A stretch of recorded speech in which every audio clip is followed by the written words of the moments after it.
Earthlings, so before you go all cray-cray on me, I apologize, okay? I'm sorry that I didn't make a Feature Friday video last weekend. It was one of the most emotionally draining moments of my life, and please don't get mad at me for not posting a video.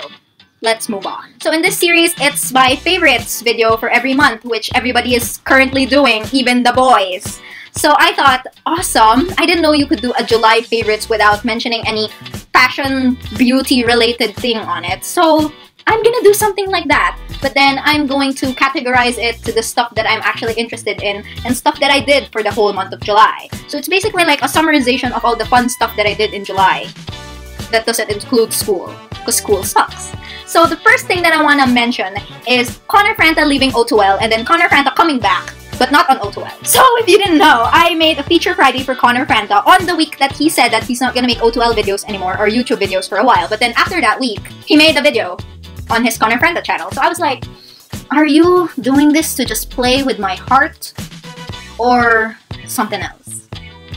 But honestly, I love him coming back because he's one of those YouTubers that I love that just helps me to be a better me in becoming a better teacher for my future students. So let's just leave it at that, and if you have any questions about that, just go watch my Feature Friday video because it kind of sums up everything that I feel and gain and stuff from Connor Franta. I'll leave it in the description box, and actually everything that I mentioned, I'll leave the important keys and stuff like that in the description box so that I'm saying this to you now so that I don't have to mention it over and over and over and over and over and over again, and then I have to cut all that parts when I'm editing it.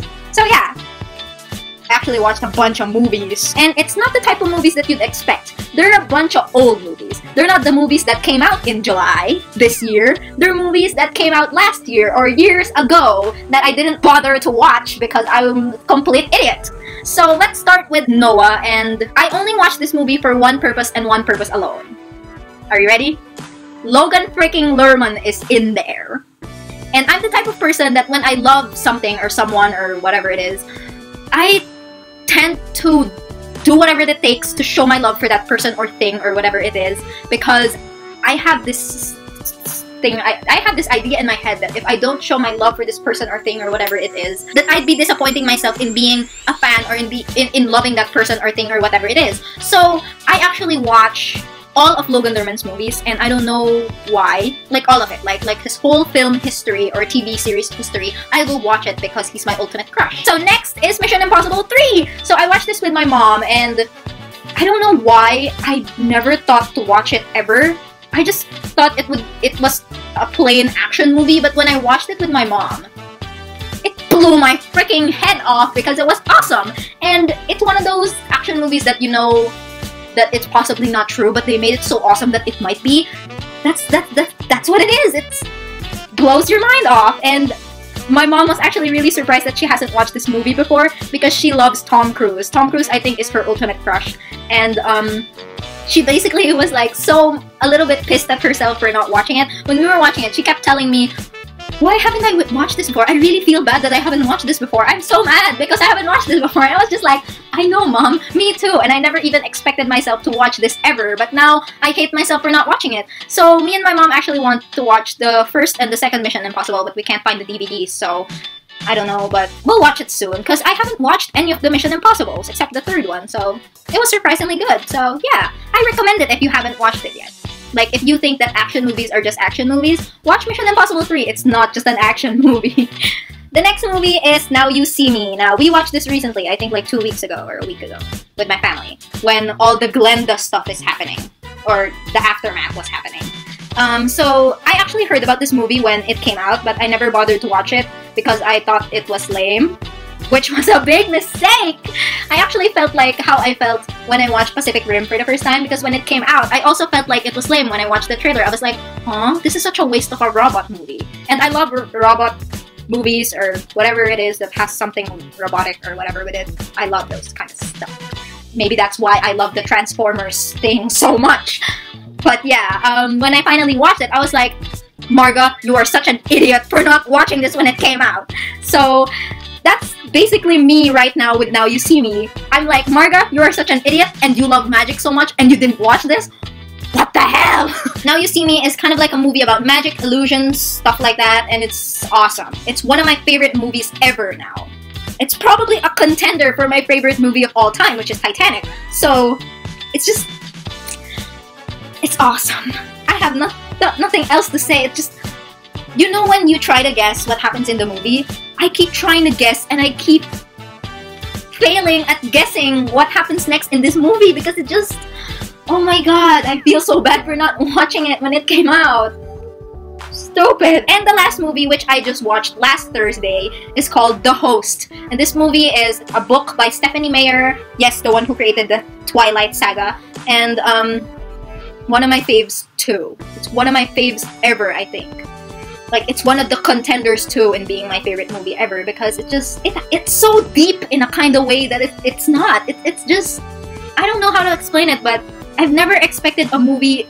I've never expected myself to feel this way about a movie. Like, I feel like I'm so intact with it that I wish something like that was real. I don't want it to happen to us, but it's just... I don't know, it was just brilliantly thought of. Like, the concept, the idea of the movie, the theme. It's like...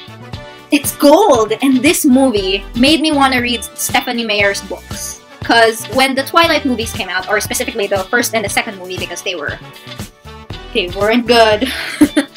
And a lot of people were saying that they destroyed how people view the books. And I actually agree now because I wanna read her books now. Because when those movies came out, I swore to myself that I'd never read a Stephanie Meyer book ever.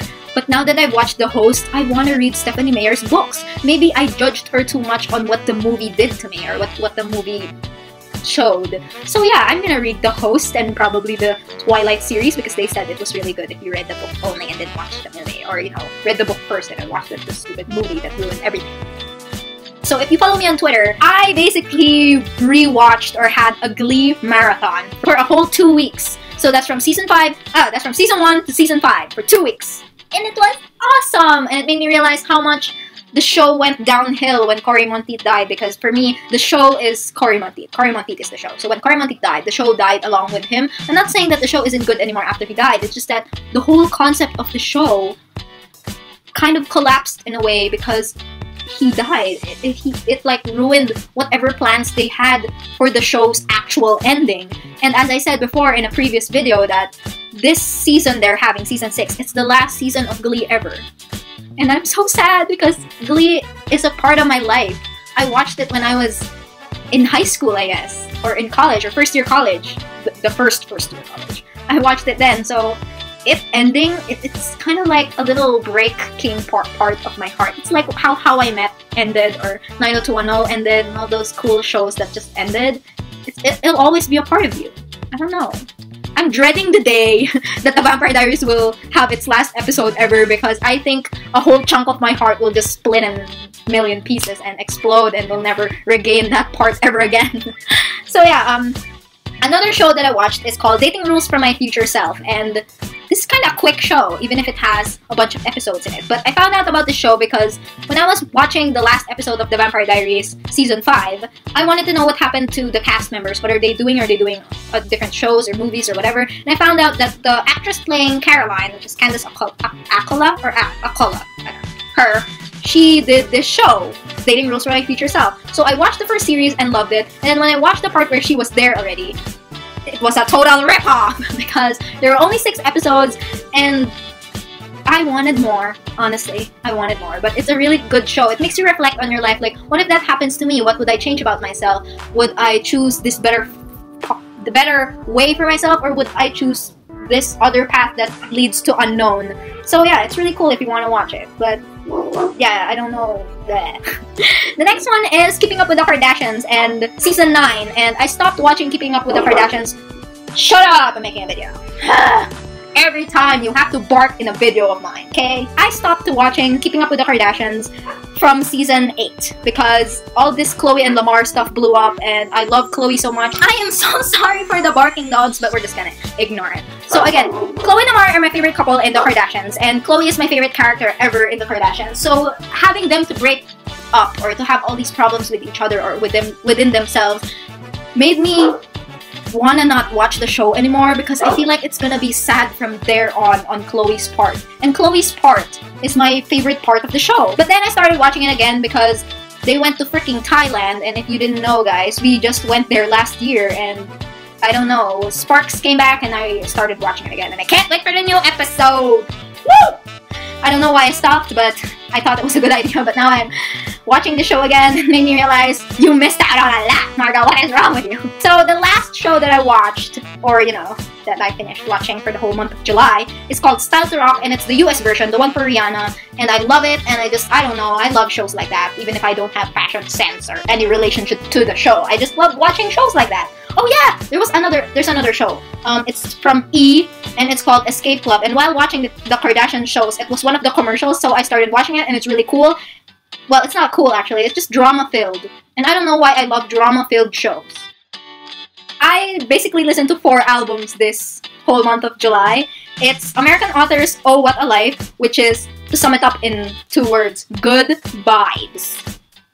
Next one is the Scene Aesthetics Brother album, and this is like happy, sad, sleep songs. It makes me happy, it makes me sad, happy, it makes me happy, sad, and it makes me sleep in a magical, happy, sad mood. But I don't wake up that way, don't know why. The next album is 5 Seconds of Summer album, their first album, and to sum it up, or to sum my Feature Friday up the last 2 weeks ago, they are a teen version of All Time Low and Good Charlotte mixed together. There you go! And the last is Aspire's We Stay Golden Forever. Now, this album I've been searching for months now, because when I heard their song, WSGF, it blew my mind on how these 2 genres could mix, because they're a punk group and they're a hip-hop and rap group. Hip-hop and rap punk. Like, you wouldn't even expect that those 2 could be so good together. It just is. So if you want to check that out, go ahead. The only books that are not related to school that I read are the Chronicles of Narnia books. So I read The Magician's Nephew, The Lion, the Witch, and the Wardrobe, The Horse and His Boy, and Prince Caspian. And I haven't read The Voyage of the Dawn Treader because I can't find the ebook version for it. But definitely I am going to finish reading the whole series because the movies are coming up, or a movie is coming up. I have it in my heart that that's happening. If it's not gonna happen, screw you guys! Chronicles of Narnia are like one of the best books ever. So you are missing out on a golden opportunity to make these books into a movie because they're awesome. We bought a lot of clothes because of the Glenda thing going on. So we went to the mall and stuff like that, and I just want to share that I made a shirt. That's right, I made a shirt. And it's a Pusheen cat eating a pizza. I made it into a shirt. And I basically just printed out this picture from Google and I slipped it on to the back of slipped it on inside the shirt and put it right there, and basically I traced it and then I painted on it. But if you could do the screen printing thing, you could too. But I don't have that technology in my life, so I basically did this. It's so cute! I discovered, or my family and I discovered, this cool shop in Robinson's Metro East. So if you're around the Pasig area, I'm talking to you Filipino peeps, go there. There's this shop there called Seasonless Boutique, and they have one of the coolest shirts ever. So you guys saw this shirt, right? I wore this in one of my videos. They have this, it's a crop top, and I love it. It has Inspire on it, and it basically screams to me, special educator shirt, buy me. So yeah, this is from Seasonless Boutique. It's, I think, 250 pesos. And I'll just show you guys here the equivalent of it in different countries. The other shirt that I bought there is another crop top, but it's a little bit longer than the other one. It's this piece shirt. Look at it. So pretty. And again, it screams to me, special educator, buy me. And the last shirt is, I got it from Uniqlo, and they had a sale at the time for shirts or for some stuff, or they have a sale right now, I don't know, but it's from Uniqlo and it's in the kids section, guys. And I basically just bought the biggest size, and here it is. It's a Stormtroopers shirt, and I'll show you a picture right now, bling, of me and my sister. We bought Star Wars shirts from the kids section because the women's section didn't have anything nice. The men's section had one thing nice, but there weren't any good sizes. They were all baggy and I'd look like a gangster. So yeah, that's basically it, and I hope you enjoyed this video. Stay hot, guys, and I'll see you in my next video. Bye!